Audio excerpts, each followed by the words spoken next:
Live from the mist-enshrouded mountaintop fortress that is X and Y Communications headquarters, you're listening to the world-famous Mountaintop Podcast. And now, here's your host, Scott McKay. How's it going, gentlemen? Welcome again to yet another episode of the world-famous Mountaintop Podcast.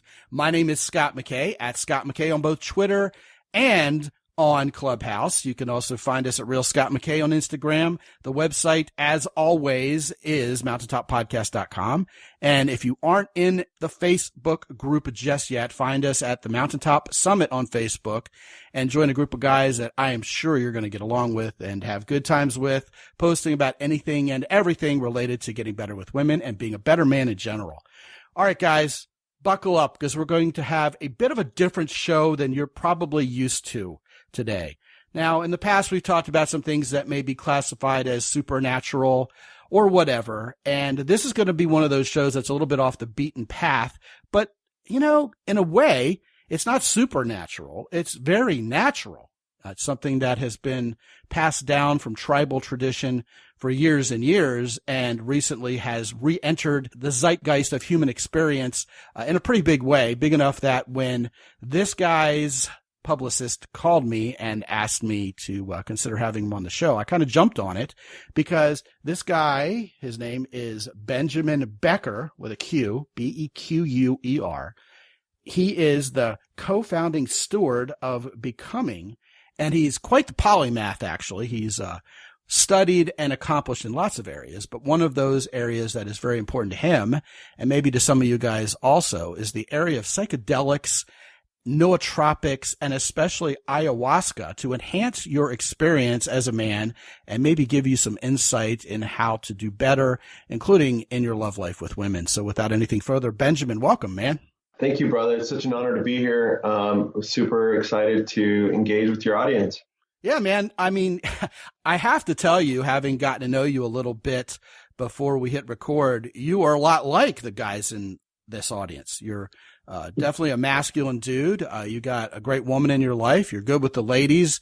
You're making your way in this world and kicking butt and taking names. And you're very curious about the world around you, huh? Yeah, super curious. I'm a serial entrepreneur by background. My first business I grew, I had 1,800 employees. When I sold it, kind of grew up in that world. And it's interesting, just I guess I'll riff a little bit based on how you introduced me. If anyone would have asked you what I was like, 10 years ago, they would have said I was uber confident, CEO, alpha type. But I'll say that underneath that, there was a kind of a perpetual insecurity. And I think it was driven by, as a kid, when I was in school, I really couldn't read. I was severely dyslexic and ADHD. And I didn't know I had it, but there was this constant anxiety that I carried with me. It was almost, I attribute it to like, if you were born and there was a fan going and this humming and it was just going your whole life and all of a sudden somebody turned the fan off and you were like, oh shit, now I know what it is, what silence sounds like. That's how I felt with anxiety. And one of the ways that I had this false sense of security is it drove me to be very successful an entrepreneur and create this external validation. And I got that external validation through work. And I also got it with women. And so there was this insatiable need to conquest women. And I didn't really understand it. I didn't understand where this insecurity was coming from that I knew was in there. And from the outside looking in, you would say, wow, this uber confident facade guy, he's getting all the women, his business is massive. But underlying all that, there was a real sense of insecurity. And until I started working with plant-based medicine, specifically ayahuasca, was I able to it's kind of like turning that fan off all of a sudden. Yeah. So, and then my work with plant-based medicine really kind of shattered everything I knew I wanted and, led me to where I am today. Yeah, I mean, we're absolutely going to dive directly into the whole ayahuasca experience because I know I want to hear about it. I've heard about it, kind of by proxy from a lot of different people, but never in the depth we're going to talk about today. But before we do, you mentioned a couple things that I believe perked up the ears of some of these guys listening. First of all, you described this anxiety as a fan being, turned off in your brain. And as a former sufferer of anxiety, I can relate to that. It's almost like something in my brain got disrupted, and I'm now obsessed with what's worrying me rather than going out and living my life. You know, a life lived in fear and worry is a life half lived. I'm sure you've heard that adage before. And it's like somebody just flipped a switch in your brain and now something's not functioning right in there and you're worrying about things and you're concerned about things. And I don't think it's an uncommon experience either for a guy like you or me to try to fill that up with something that takes our mind off of it. And for me, the anxiety kind of happened, first of all, being married to a crazy wife and then becoming a father. All during the pregnancy experience, I'm going through it with my wife. Of course, she's carrying the baby, but I started being afraid of all sorts of things, all sorts of crazy things like, you know, what if I don't live to see my child born? What if I die in a car fire or something before then? And it just started consuming me. And my journey of being free from that is different than obviously yours is going to be, and maybe the subject of a different show, but I figured that was worth mentioning. And another thing in particular that you mentioned, I'm sure caught all these guys off guard. It isn't exactly the first time we've heard a story like this on this show, but you once again talked about filling an empty life or trying to appease anxiety by succeeding with women, you know, by filling your life with more women. And I think the more common experience of most men out there would be, hey, I'm anxious and depressed and feeling bad about myself because I have no women in my life. So a lot of these guys are probably saying, you know, you poor, poor dear, you have all these women coming over and, you know, helping assuage your anxiety. And I think that just sounds foreign to a lot of guys. So before we dive into the ayahuasca, tell us a little bit about how your, I guess, misunderstanding about how women can create a more fulfilling life contributed to the anxiety, perhaps. Yeah, I think that, you know, all fear and insecurity comes from not feeling safe in the world. And typically, in my experience, at least for me personally, and I think for a lot of people, not feeling safe in the world stems from childhood, something happened in your childhood. And so for me, it was when I left the comfort of my home, a loving family, and went out in the world. And my world at that point was school. It was very traumatic because I literally couldn't read. And so I just didn't feel safe. And so the way I felt safe, and I was really good at hiding that fact, right? Like I made it through school by cheating and all these other things.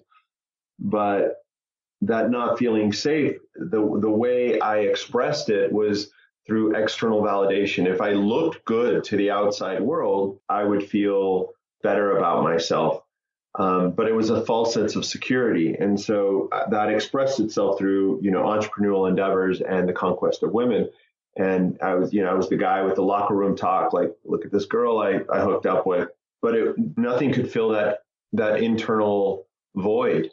And it took me really my whole life to figure that out and to really dissect it. And the work with the medicine kind of helped me get there, really helped me dissect it. But you know, I think we live in a very materialistic world that is very superficial, and I found that if I fed that superficiality, it helped me feel better temporarily, but it didn't satiate that hole in me ever.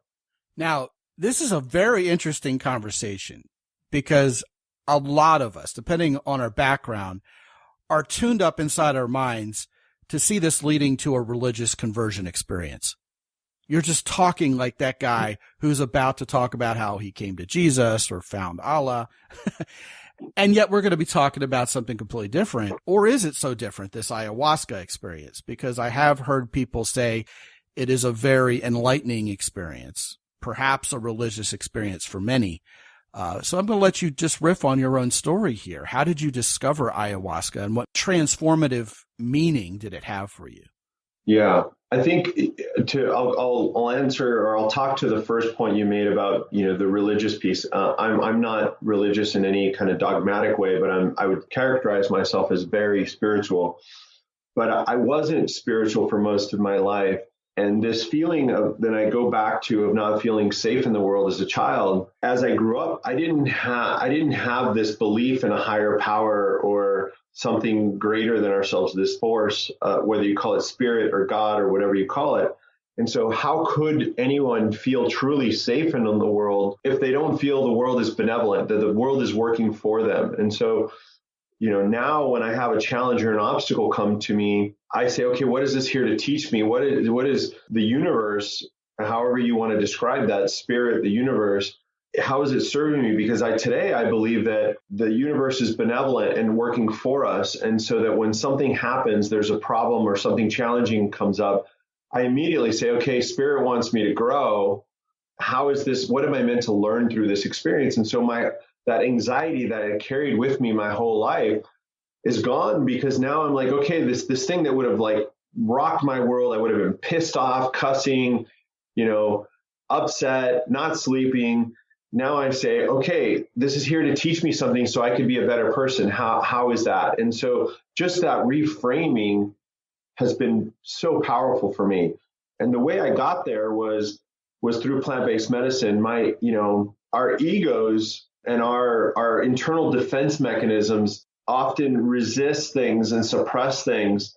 And then one of the things the medicine does, and I refer to ayahuasca as medicine, because they help get past that ego, that bouncer, if you will, that wall that you create to protect yourself. And when you're protecting yourself, we're protecting ourselves from feeling something. But when you move past that with psychedelics, where it just takes you there, allowed me to have a lived experience that there was something bigger than me out there working with me and co-creating with me. Benjamin, one of the things you said right there at the end was something that was already on my mind, this idea of being part of something bigger. You talked about how when you were younger, you basically, to kind of paraphrase it, you felt all alone in the world. You went to school and you're struggling with being dyslexic, and that felt lonely. And it seems like this fear of loneliness. And, you already kind of alluded to how fear rules a lot of people's lives. And I agree with that. And this fear of loneliness just seems to be one of those key fears. Everybody's wanting to get into a relationship so that they don't die alone, or, it's really lonely to be agnostic or atheist because, there's nothing bigger than me. And everybody's trying to be a part of something, and trying to be a part of something bigger can not only mean community amongst other humans, but kind of trying to sort out what the universe is and how that cosmos that's bigger than us kind of fits in. And it's interesting to me always to, as I travel the world, to realize that regardless of our upbringing, be it Judeo-Christian, as many of us have experienced here in the West, or Buddhist, or maybe if you grew up in a home where nobody went to church or gave a rat's ass about it anyway, as you go around the world and you realize how people experience reality and find a way to be a part of something bigger, it manifests itself in so many fascinating, curious ways. Like you go to India and you realize, hey, this chakra thing, it feels like there might be some truth to it. Or, you get on an airliner and they do Tai Chi as you land into Beijing Capital Airport. And you're like, man, you know what? I don't feel so worn out after this flight anymore. That kind of worked. And it really challenges your preconceived dogmatic notions, to use a word you've already dropped. And this ayahuasca experience, this psychedelic experience, is one that really a lot of people are discovering, like we mentioned before, yet it's not anything new, is it? Lots of people have been opening their eyes to, a closer relationship to their reality through it. So I'd love to hear, probably first of all, Benjamin, tell us what ayahuasca is and what this collection of psychedelics are that you're referring to, so we have a baseline understanding of that. And then tell us how you journeyed into that and what it did for you. I'll just let you riff on all of that. Sure. So I'll speak to ayahuasca specifically, since it's been our most powerful teacher. But it's an indigenous plant that has been around for centuries. And it's really simple. It's a vine, a leaf, and water. It's the chacruna leaf. It's the ayahuasca vine and water that are brewed over many days. And they create this viscous brew. We call it a tea. So it releases DMT in our system, which is dimethyltryptamine. And that is typically released during birth and during death. But when this is introduced into your system, the leaf has an inhibitor which allows the DMT to kind of stay alive in your system for many hours. Yeah, and so that's the technical side of it. But ayahuasca has been very powerful for me. I found that it does one of two things. So let's just say you go into a ceremonial context and your intention is to call in prosperity, or your intention is like, I want to see what's blocking me so I can see what's in the way of me finding my soulmate and like real love, let's just say. And so one of two things in my experience can happen. One is it can take you to that bliss state of like giving you a felt experience of what it feels like to be with your soulmate and in this amazing connection and love, or financial prosperity, like you have abundance in your life, and it gives you a lived example. And then you go back to your reality after the ceremony, and there's a gap between that experience and where your reality is. And then the job through integration is to close that gap. But it's so powerful to have a lived experience, right? It's to say, I know what love feels like now. I had a real life experience of what it feels like to live in prosperity or to be with my soulmate. And so that is really powerful because now you have a reference point. And when you show up in the world, you have some context that you didn't have before. And then sometimes it takes you in the complete opposite direction. Sometimes it might take you and show you complete destitution. You're 90 years old and you're by yourself. You have no money, no family, no community, no love in your life. And when that happens, what's happening is the medicine is bringing these feelings to the surface. You have those feelings of fear of being alone and desolate, or whatever those fears are. And they might not even be literal fears directly related to what you saw in the ceremony, but it's bringing fears to the surface so that you can actually transmute it, because your ego, your bodyguard, we like to refer to the ego as a bodyguard in our book. We refer to it that way. And it's getting past your conscious mind and into your subconscious mind, and it's allowing those fears to come to the surface. Michael Singer refers to dreams in that way. A lot of times you'll have a dream and it's like, I murdered somebody. What the hell was that all about? Well, it's your subconscious fears and feelings coming to the surface. There's something in there, and it might not be literal. And it's the same way with the medicine, where it's allowing these things to come so you can actually process them and transmute them, because resisting any fears or insecurities is just perpetuating them. What you resist persists. And so the medicine often does those. And for me, it's done both of those. Sometimes I go into the abyss of like my worst case, and then I come out of that. Like the next day, I feel like $1 million. I feel like I just got the weight of the world taken off my shoulders. Or sometimes it's complete bliss. I've never experienced my heart opening that way. And one of the things that this work has done is it's helped me open my heart in a way that wasn't there before, both to people and to this planet. Like I didn't really care about the planet in the way I do now before this work. And so the medicine has given me both the reference point and also helped me get into that subconscious to uncover, because I didn't know why I was insecure. I mean, I started off this podcast by sharing my childhood trauma. I didn't relate to those traumas that way. When I would go to a therapist years ago and talk about my childhood, I'd be like, I had a great childhood. I had loving parents, I had friends, I had whatever. And it took this work to actually bring it to the surface and be like, wait, it was kind of traumatic to be in an environment where I felt like stupid for most of my life. How about that? There's several things you talked about that I want to kind of use as jumping points into the next part of this conversation. You have no way of knowing what's been going on for 300 episodes of this show. But, a lot of these guys have partaken of lots of those episodes and heard a lot of things that sort of resemble what you've talked about, although they've been in different contexts. One of the things you mentioned is how dimethyltryptamine, or DMT, kind of opens up this awareness or gives you this clarity, and that it's a chemical that's released at birth and at death. We had a guest on here probably 10, 15 episodes ago who made a case for the afterlife being scientifically provable. And that's one of the things he cited, is how even Alzheimer's patients at the very close of their lives, like the last half an hour or even 5 minutes, just boom, they have clarity.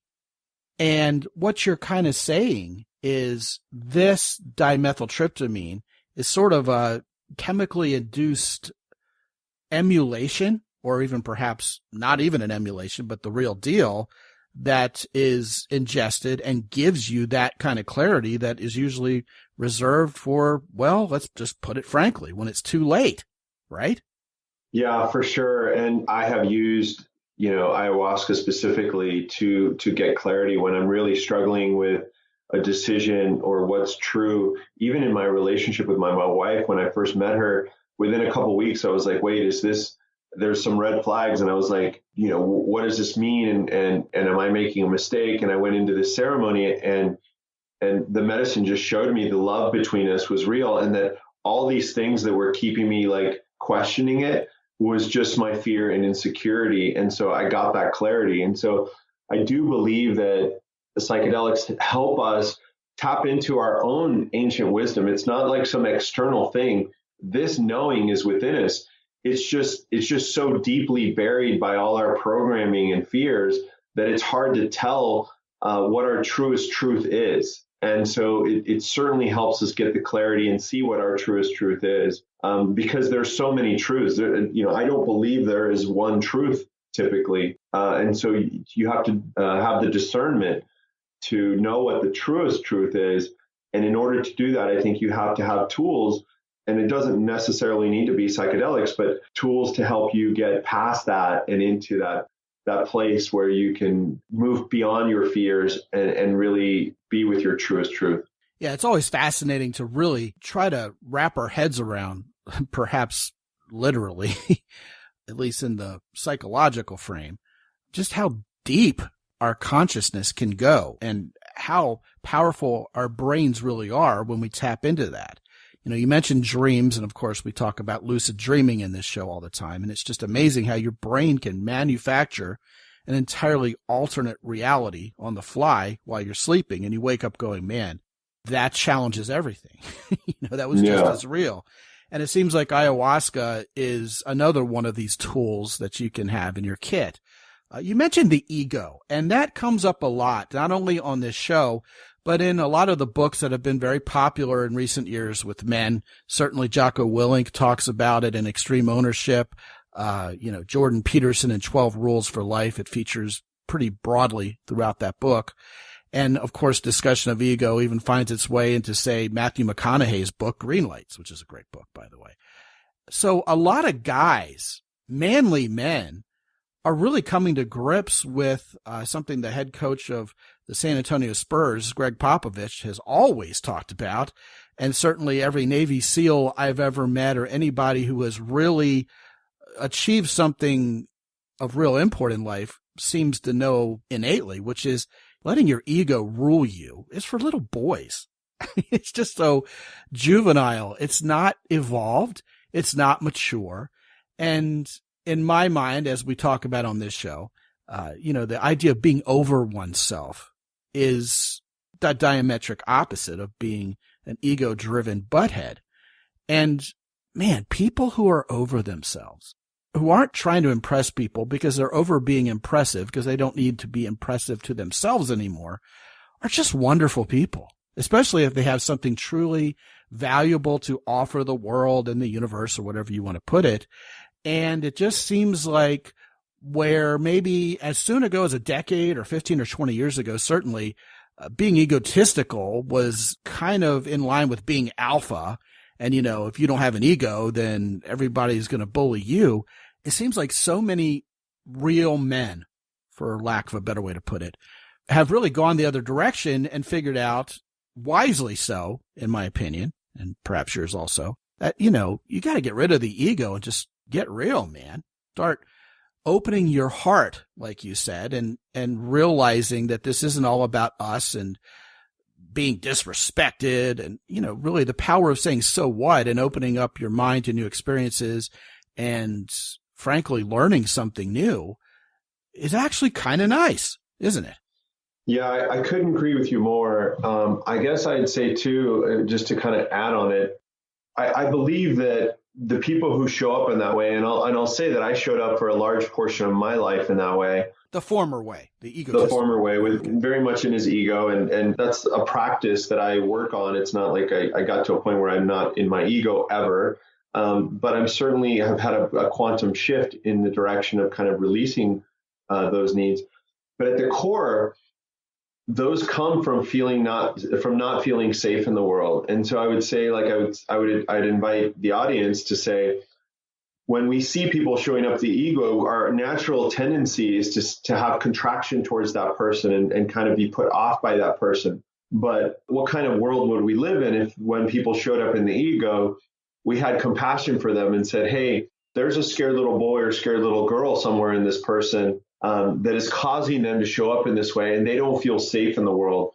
And so what would it look like, instead of, condemning them in the way that I certainly have, what would it look like to kind of put your arm around them and say, hey, bud, like, I love you, and you don't have to show up this way, because I know there's a good person in there. And so I hear you, and I agree with everything you said. And I think the way to address this issue is really to put your arm around these people and give them a hug and say, hey, I love you, versus kind of, shining a spotlight on them and saying, look at this clown that's acting like a fool and driving around with his Ferrari and, all those things. So anyway, that's just my 2 cents. Yeah, that just descends into the battle of the egos, which is 2 little boys battling it out. Everybody else loses interest and walks away, including virtually all the women. This is Mr. Miyagi's magic relative to Cobra Kai, right? Yeah. And, that theme is certainly not unique to the Karate Kid movies. And everybody roots for Mr. Miyagi, and nobody roots for these douchebags.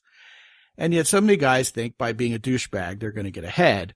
And I guess it can be a Pyrrhic victory at times to bully someone or get ahead of someone or kick some sand in their face, But ultimately, the people who truly win, the people who on their deathbed realize they've left the world a better place and hold their head up high and have made a true difference, not only with the people they truly love, who love them dearly in return, but with the rest of the world, are the people who are over themselves and the people who just put their head down and did right by the world. On that note, I want to clarify something for these guys. You're a very macho dude. You're a very manly dude.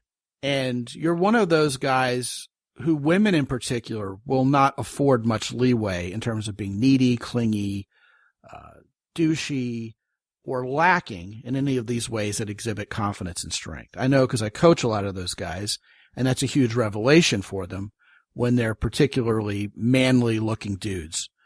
And women just flatly want nothing to do with them and are frankly even creeped out by them when they're needy or they show some sort of weakness. So you're one of those guys who is held to that higher standard by virtue of, your size, your appearance, and how you carry yourself. And of course, in my estimation, this is a lot like settling for being a human equivalent of a Toyota Camry versus training yourself up to be a Lamborghini. You're in a higher state of tune, and with that, there's a lot more responsibility that comes with it. Yet, you're another one of these guys who talks about opening your heart. And this is something that the guys who are trying to impress everybody and the guys who are so wrapped up in their egos wouldn't dare utter aloud, because they're confusing this idea of opening their heart with being weak. The idea of being in tune holistically with your mind, body, soul, and gasp, even our emotions. They just don't have that more evolved knowledge whereby a real man, regardless of our appearance, is all about bringing safety and security to everybody in his life. And that starts with being safe and secure in yourself. And once you've reached that state, or at least are approaching it adequately to be able to pass it on to others, you indeed do pass it on to others. And that has to be by opening your heart. So a guy like you isn't going to become the guy who never says I love you to his kids or never apologizes, because only weaklings do that. It's the exact opposite. And I'd love for you to talk to us a little bit here about how that increases your satisfaction in life and in relationships, because I know it does. Yeah, so I love this quote. All fear is a fear of feeling something, right? And so when you talk about being macho and you say, okay, like what is attractive to a woman? It's embracing fear. You know, the guy who goes in war and doesn't have fear, that's not courageous. Courageousness is having fear and still stepping towards that fear, right? And so I think that one of the things I've learned is that's really where strength comes from is, and all fear is a fear of feeling something. And so if you lean into those fears of feeling and expressing those fears, it comes across as very powerful. The one thing I'll say too is that I had created this false bravado most of my life where I appeared very confident. But deep down, I wasn't. I got a lot of the ladies, and I did really well in that kind of category. But I wasn't getting the lady I wanted, right? I wasn't getting my soulmate because the people who are attracted, the women that are attracted to that, are also not living their highest expression. And there was this knowing deep inside of me that my woman wasn't going to show up until I stopped this incessant kind of doing and seeking. I was kind of like a predator hunting for women in a way, and even my soulmate. I was in this like very left brain logical like strategy way of going about it. But there was this deeper knowing in my soul that knew that I had to become still and allow this woman to show up my field. And when I stopped the seeking energy, this predatory energy, that she was going to show up, and that's exactly what happened for me. And then I guess talking to your other point, like I do believe that the new paradigm is expressing your feelings fully is the most confident thing you could possibly do. And the women who are going to be attracted to that are also living a higher expression of where they're at and are more mature in their evolution or their personal development journey. And so I also kind of go back to, it's not just about finding a woman, it's about finding the right woman based on where you want to be in your path. So those are just a few things that come to mind. Yeah, how about that? What a wonderfully eloquent way to add to a point that we make all the time around here. And you've indeed done that, which is in order to find the right woman in your life, you have to know yourself first. You have to know who the hell you are before you can go find the woman who's right for you, before you even know who she's going to be. And indeed, man, it is a soapbox around here. You might even say it is the most important thing we talk about around here lately, Benjamin. This idea of just the cessation of attracting the wrong women into our lives and finally getting the right ones. A lot of guys come to me, Benjamin, and they say, I can attract all the wrong ones. All the women I'm not attracted to, they all love me. But as soon as I meet a woman who I actually think might be right for me, man, the wheels fall off. I lose all my confidence. I don't know what to say because that authenticity vis-a-vis coming face to face with someone who is right for you just isn't developed yet. And, that's what we do around here. That's our gig, basically. So I love the fact that you brought that up first person. I just think it's powerful. What I want to do is I want to introduce these guys both to your book on Amazon and also to your website. And we will do the former by sending these guys to mountaintoppodcast.com/Amazon, where they'll find your book, Becoming Everything You Didn't Know You Wanted, at the top of the queue.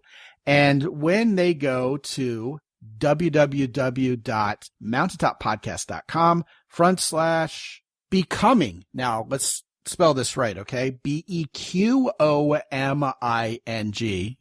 because it kind of goes along with Benjamin Becker's name, which is spelled with a QU in the middle. So mountaintoppodcast.com/BEQOMING. And you know what? We'll make it BECOMING too, just in case. And, Benjamin, what are the guys going to find when they go to your website?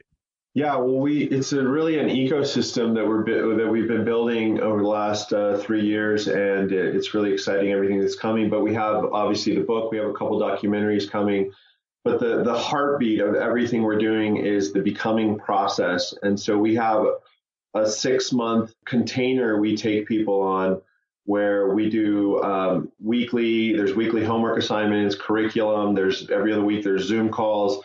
And then for a select few, we do retreats over that 6-month period of time where we incorporate plant-based medicine work. And at the end of this experience, you will have built a 200-page deck, a template that we call the Becoming Operating System. And you will build a new operating system for your life. It's a really rigorous and intense program. And we have them for a few different archetypes. So one is we call it Becoming Stewards, which is who I was, say, 10 years ago. Really successful, had a lot of material success in the world, but lacking fulfillment and purpose and wanting to kind of experience a more aliveness in their life. And then the other container that we have is for people who are more in the archetype of like who my wife was 5 years ago or 10 years ago, which is very open-hearted, wanting to do good, wanting to be of service, wanting to activate their skills, wanting to create a better relationship with money, but haven't been able to tangibly create things in the world in a big way. And so we call that the Becoming Allies bucket. And then we have a third bucket, which is called Becoming Inspired, which is for people who are just now starting on their personal development journey and are really early on their journey and want kind of an entry point. So we have 3 different containers that we take people through.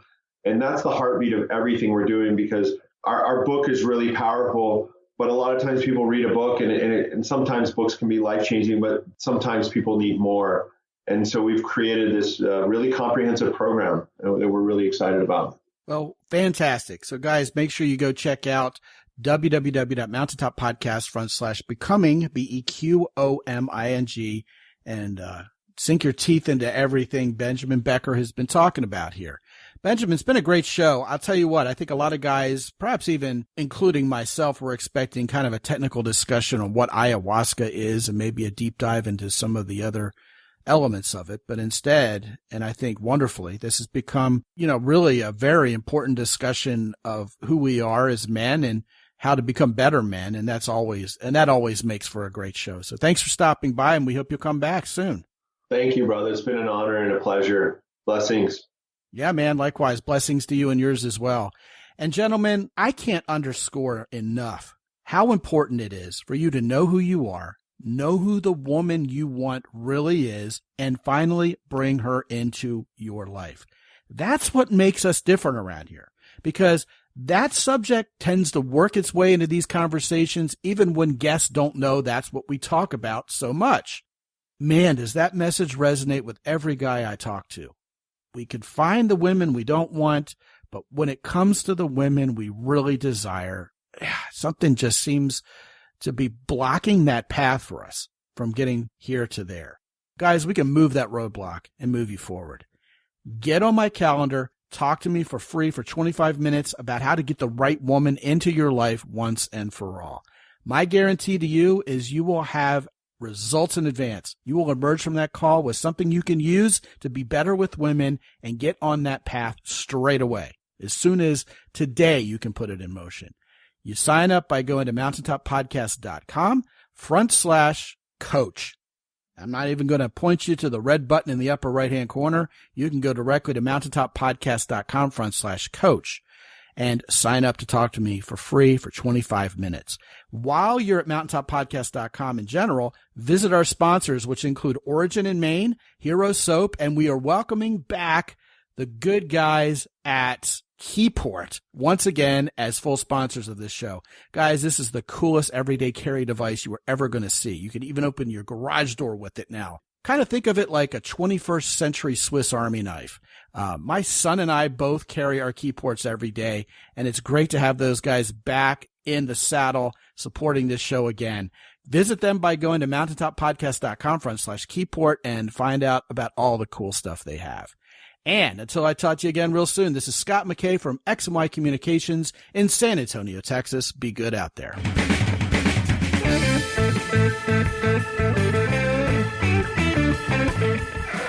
The Mountaintop Podcast is produced by X&Y Communications. All rights reserved worldwide. Be sure to visit www.mountaintoppodcast.com for show notes.